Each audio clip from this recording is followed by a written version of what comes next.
Please put your hands together and help me welcome Annie Vinton. Hi Annie, how are you?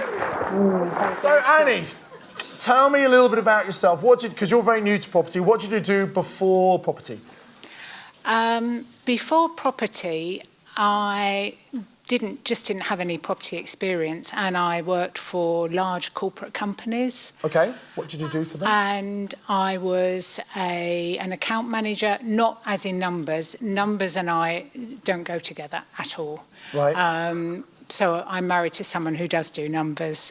But I was an account manager, and the company that I looked after for my company was Comic Relief. And Comic Relief outsourced just about everything that they do. And I managed what my company did for Comic Relief, which was the most amazing job. But stress just didn't come into it, because when you're in a campaign, there weren't enough hours in the day. Right. And so pretty full-on job. Yeah, then. very full-on. Why did you want to get into property? What's your reason why? My reason why, my father was a builder decorator, and he and I were really, really close. And in my holidays, I would go and work with him. Yeah. And I really believe that was my initial taster. And because he missed a property opportunity himself in the early 60s, which would have given him a property that he would have paid £4,500 for in North London, would now be converted into numerous apartments, and even a one-bedroom would sell for £500,000. He didn't want me to make the same mistake.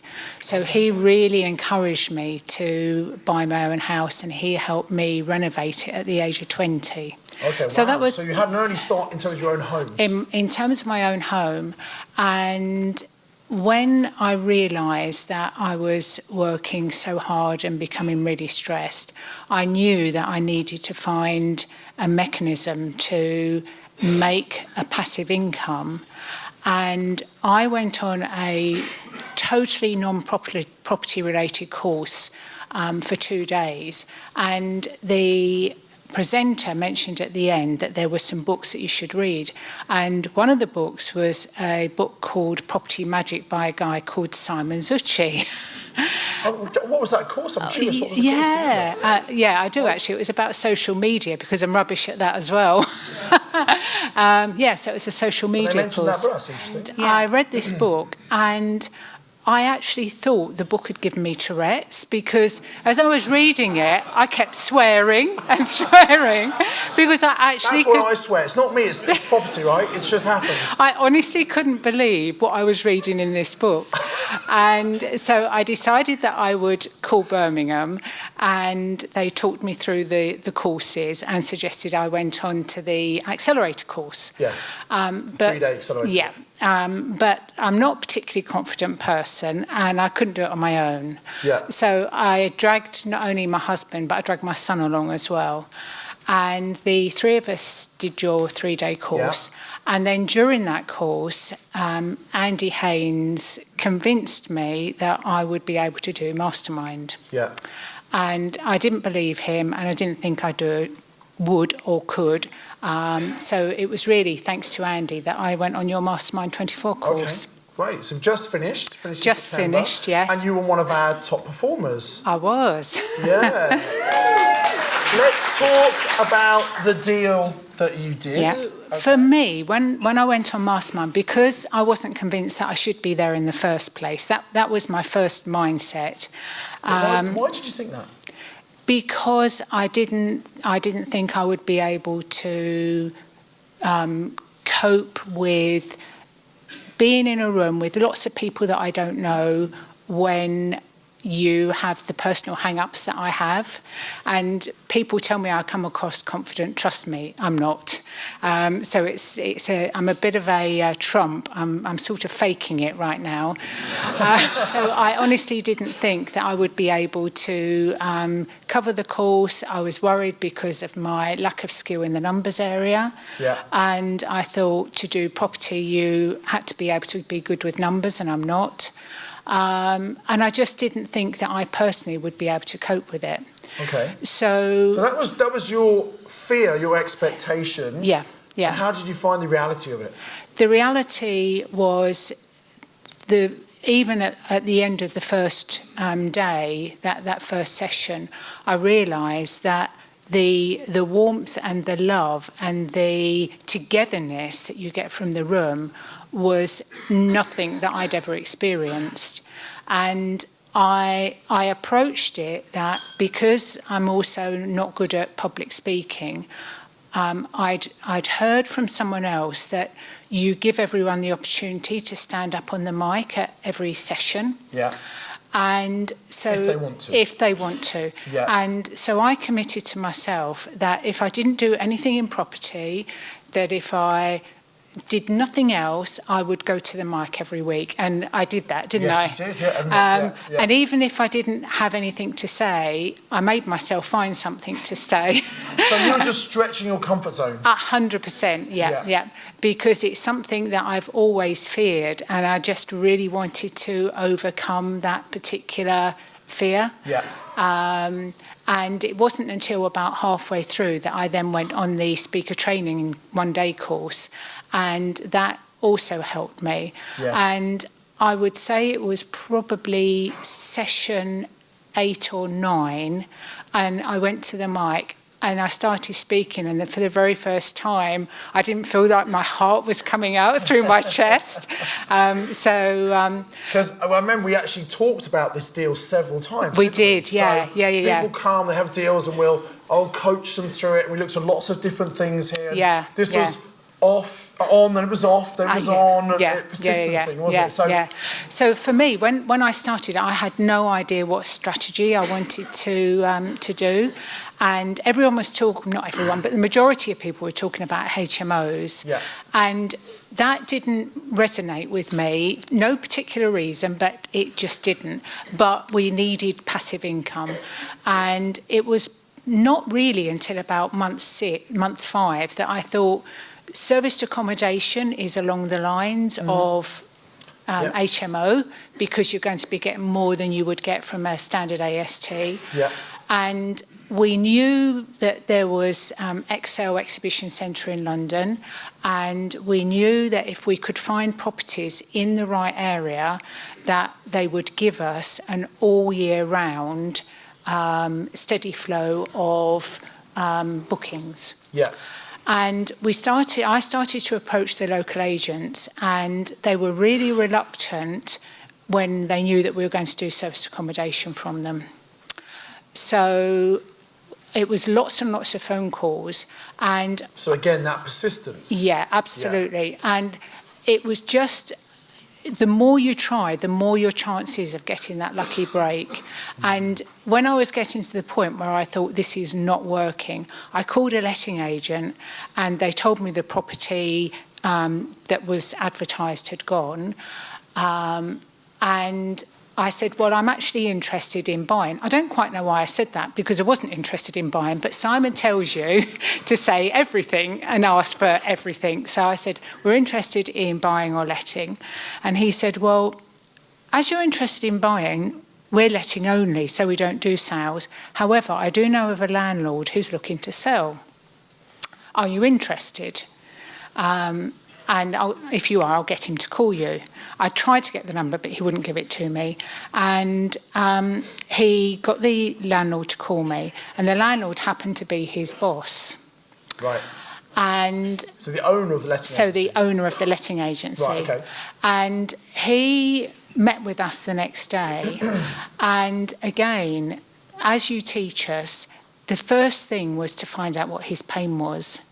And he wasn't in pain because he didn't need to sell the properties, other than he wanted to extract the equity to allow him to go and do what we would call flips. Right, okay. He didn't know that's what they were called, but he literally wanted to buy something, do it up, sell it on. Right, okay. And that's how we actually got the deal. But in the course of the conversation, he said, well, I actually haven't got one, I've got 3 properties. Are you interested? Yeah. And again, as you teach us, I asked him what was important to him, and we instantly realised he had a really good integrity. He was a really good, honest guy, and he said, I don't want to be messed about. I get messed about enough in my own business. I want speed and I want certainty. So that screamed purchase lease option to me. Yeah, great. Okay, so here's what the property's like. Fairly standard property, really. Obviously, when you service accommodation, you want to make it look like a hotel. A purchase is like, hang on a minute, this is London. Surely you can't do options in London. No, you can't, but we did. Oh, okay, fair enough. So this was one landlord, 3 properties. Yes. Now, an option, normally, we'd put down as small an option fee as possible. Yeah. But this guy wanted to extract the cash. Now, normally we say an option works if someone doesn't need the money. However, this deal works out such as it's much better than if you bought the properties. 100%, yeah. Because you're still putting a good chunk of cash in, but a lot less than you would. Yeah. And the return on investment still amazing. So let's look at this, shall we? Okay. Yeah. When we first started speaking, I explained to him that we needed to ask him some very detailed and almost personal questions in terms of how long the mortgage term was that was remaining, how much equity, what his mortgage payments were. And at that first meeting, having told him the information we wanted, we went away and put a spreadsheet together and sent him a spreadsheet with the information request, and that made it really easy for him because he then literally just filled the numbers in, and he had that back to us that evening. Great. So making it easy for him to give you the information. Exactly, yeah.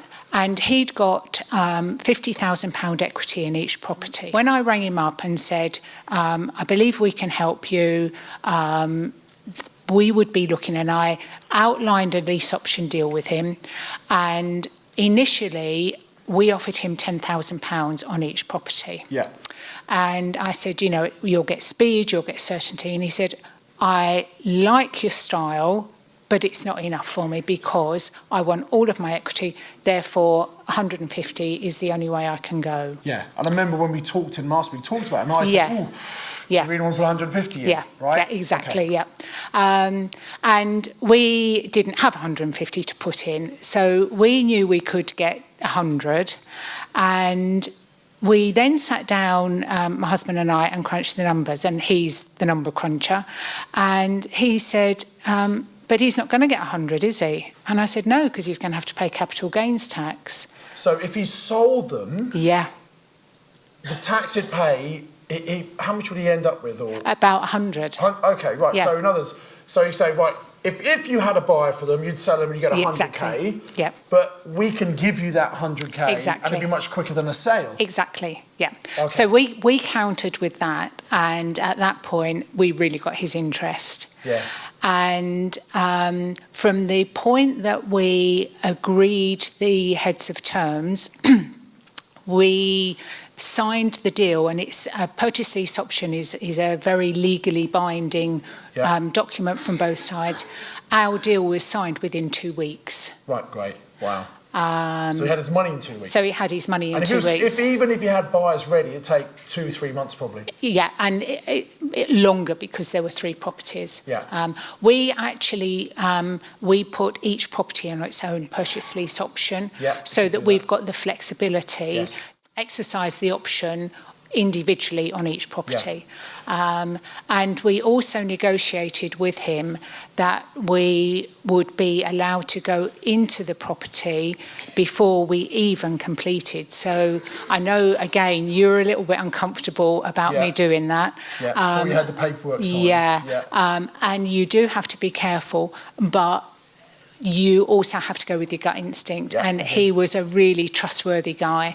Right. And he also there were some reasonably big jobs to do, like one of the bathrooms, and we negotiated that he took care of all of those costs. Right. So the only costs that we incurred were the refurnishing and the redecoration. So that £100,000 upfront fee would put a lot of people off doing an option. Yeah. Because they, I haven't got that money. But an option fee are pretty reasonable per flat, given these are, central, Docklands kind of flats. Yeah. So great location. separate cost, that's the furnace cost you put in. Yep. Net profit. Yep. So this is used as it's taken off the mortgage, So taken off all the bills which you'd pay as service accommodation, correct. Yep. taken off the cleaning, laundry, Correct. everything. Yeah. Net profit, just incredible. Yeah.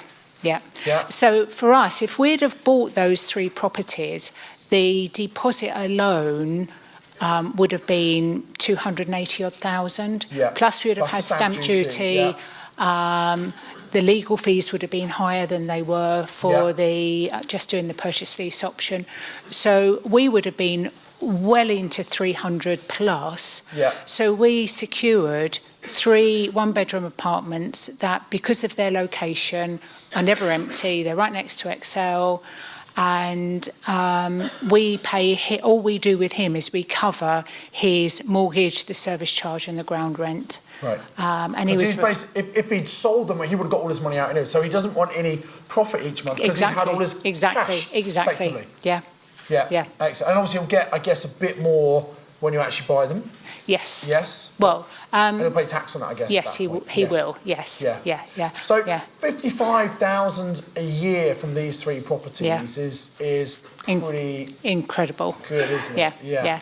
So for anyone that is going through a mastermind journey at the moment or is thinking about it, and you hear people that are doing lots and lots of deals, they do work. But for me, this was just one deal, and one deal gave me my mastermind target and got me on the stage, which is just incredible, really. Would you have ever done this if you weren't in mastermind? Never. Because I wouldn't have had the knowledge, I wouldn't have had the skill, I wouldn't have had the support. And one of the things that Mastermind does for you is it keeps your momentum going. Yeah.